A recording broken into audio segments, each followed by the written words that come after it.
bisa latihan drama pakai ambil pentas. Latihan gue sih butuh aku sana. Aku bisa belajar melo. Tidak aku gak suara. Nanti kalau bisa terus lagi aku belajar melo belum sama kita. Saja ya, nggak perlu latihan band, latihan musik, teknik lah, seperti Kayak gue ya, aku udah merasa kakek hal sing pada nemu teater, latihan gerakan, nanging sakwise tampil rasa kesel dadi ilang.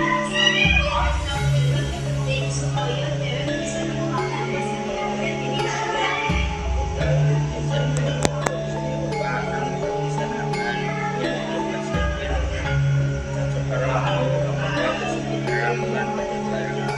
Podo wae, aku kan belajar melu klub jurnalistik. Awalnya senang nulis berita, nanging wis suwe aku milih ekstra teater sing bisa ngilangake stres lan gawe senang.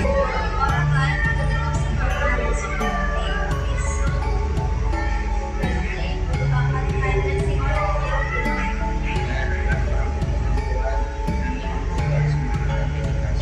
Kabeh gue duwe pengalaman sing beda-beda, nanging kabeh gue nambah warna